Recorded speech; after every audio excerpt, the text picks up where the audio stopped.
We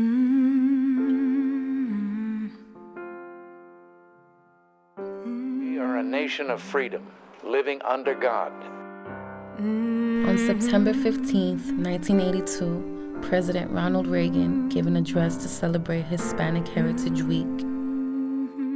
Believing all citizens must have the opportunity to grow, create wealth, and build a better life. He spoke about a dream that's affordable to everyone. If we live up to those moral values, we can keep the American dream alive for our children and our grandchildren, and America will remain mankind's best hope. An American dream. The idea that if you work hard, you can be anything you want and do everything you want. You can live where you want, how you want, and essentially, you can be free. From sea to shining sea. Oh.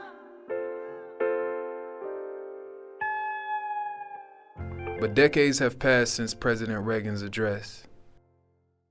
And some Americans are still searching for the white picket fence.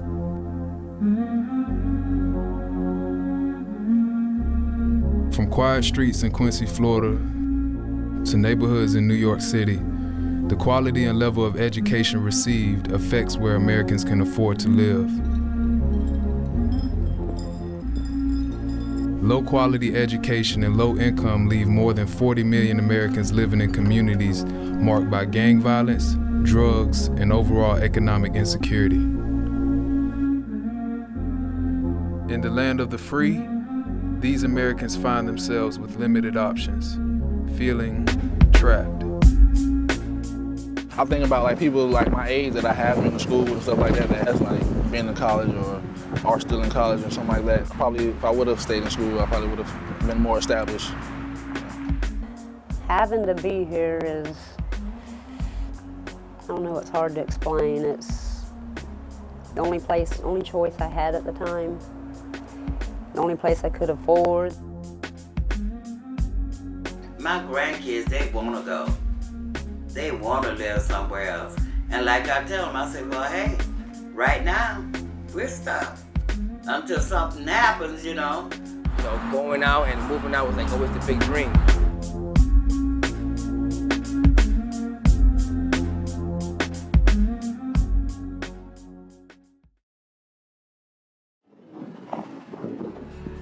It's a real fight for survival, because you just think, take the notion of quicksand. Everybody knows what quicksand does and how hard it is to get out.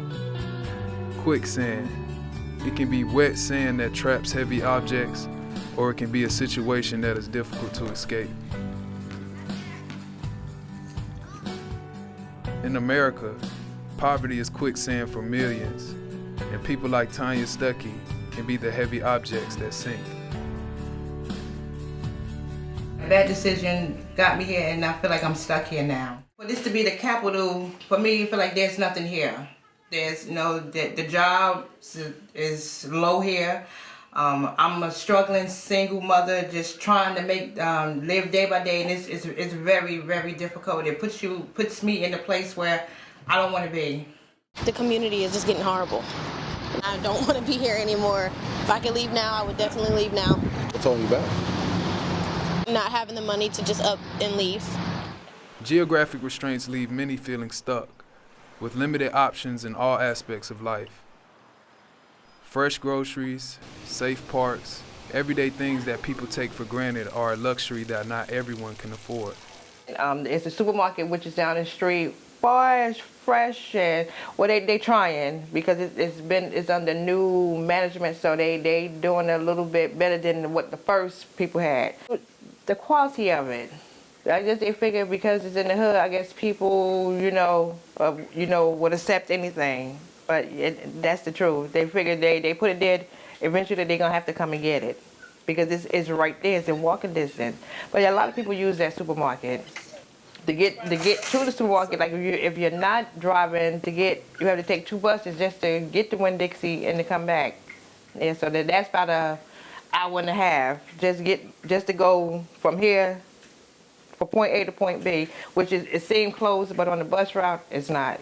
Wish there was a couple more restaurants, maybe a playground out here for the kids. And we don't have like the proper amenities for like youth where they can go congregate, that's properly supervised, that people don't get hurt. Like we want to go skating, we have to travel way to the north side to go skating.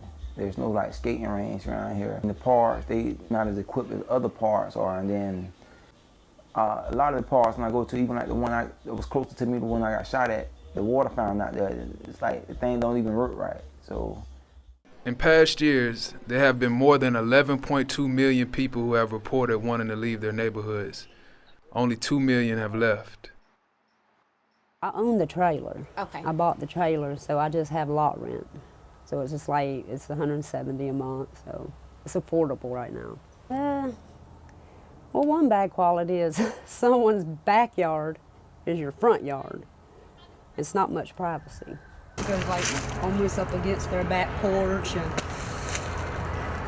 that's one of the bad things. Is I think the trailer's like too close. The number of people who desire to leave their neighborhoods vary by race, but in most cases, socioeconomic status plays a major role. Americans who want to leave their neighborhoods tend to live in areas with higher poverty rates. Even scarier, upward mobility is becoming harder to grasp. If you are born into a high-income family, you have a greater chance of becoming a high-income adult. But if you are born into poverty, your chances increase of becoming trapped into a low-income existence. I always wanted to go to college, but I didn't know how I would get there.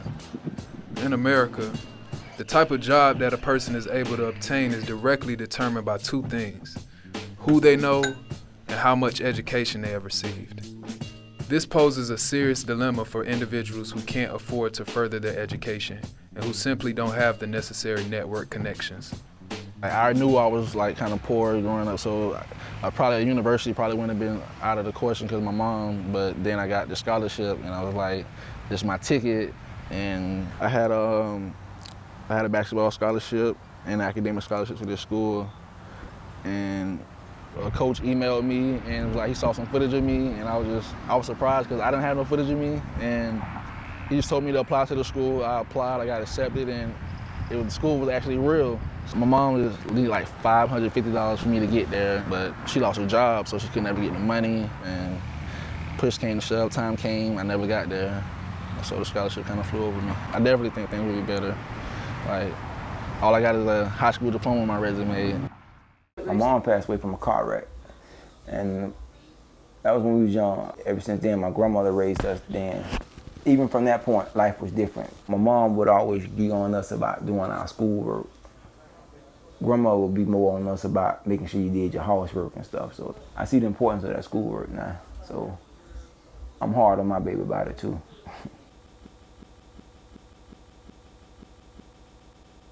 Misfortune isn't a choice.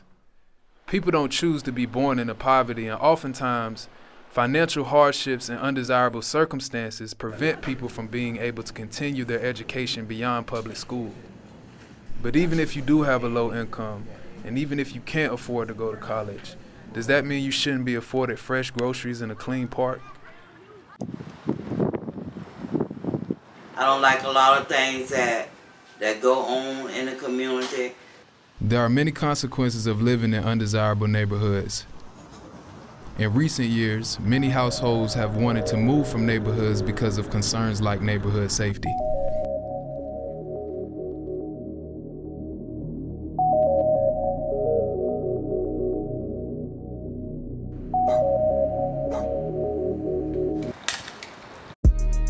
We have a little thing, you know, all the little sides of town have their own little game. So now you are in Pakistan. Pakistan is fighting, shooting, vandalizing, stealing cars. Pakistan is just, let me say, gang related. growing up since I was like, 5 years old, 10 years old to in my 20s now is that on every corner where I lived at, there was like a whole bunch of, crowds everywhere. There was a whole bunch of, gang violence and there was police everywhere, and it's, the heavy stuff you hear about, New York and Brooklyn, and this part of Williamsburg actually experienced it, My daughters was actually outside playing, and I was checking on them, and I just went and checked on them, and I told them don't go nowhere. And as soon as I came back in the house and like sat down, I just heard these gunshots. It was just a big scene, and people done jumped out and beat the boy with a bat and shot him, and they was like right shooting, nobody didn't even care that the kids was out there. So a couple of my teachers noticed in high school, I don't know, I forget what she said exactly. It was like my adaptability or my improvement with my grades or economic stuff. So we had a club, what we call Students Targeted for Education Performance, the STEP. And the only way I could get to school in time for the meeting was to ride the bus. So this morning when I was trying to go to the meeting, I went to the bus stop, two dudes shooting at each other, whatnot, and I ended up getting hit. Came through my hand, then went up by my heart. A few years later, they pulled it out my leg, took the bullet out my leg. 14, 15, 16, getting involved in drugs and, hanging out outside, just, hanging out with the fellas. It started since young, and that's all we had outside. Every time we hang out outside, you always see the fellas outside, smoking, drinking, and so that's what I got involved in. It was right there in front of me, it was all around me. They're fighting overseas, but we got a war right over here that we fighting. It's a war right here that we fighting because humanity is not what it's cracked up to be. The dream is this. It just shows it came into your mind, it must be real for something. So your job now is to make it be able to manifest. On September 15, 1982, President Ronald Reagan gave an address to celebrate Hispanic Heritage Week. He spoke about a dream that's affordable to everyone, the American dream. But the truth is, this concept of equal opportunity doesn't exist for the 19.9 million people who live in extreme poverty.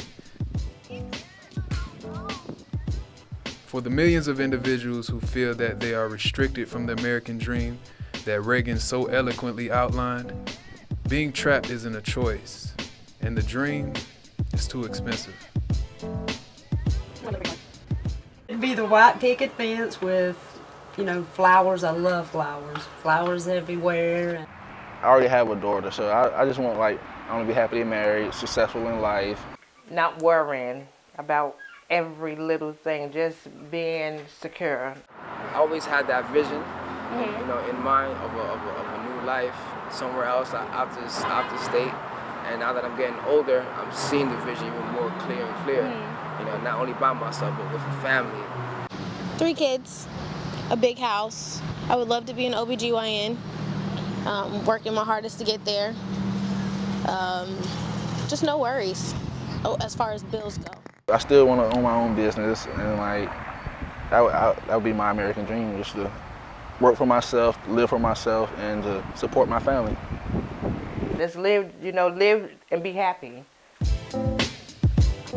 These individuals have every reason to give up, but somehow, some remain hopeful that their white picket fence is only a couple blocks away. My dog running around and family gatherings and, the simple life. Basically, just a simple life. That's all I want out of life, something simple.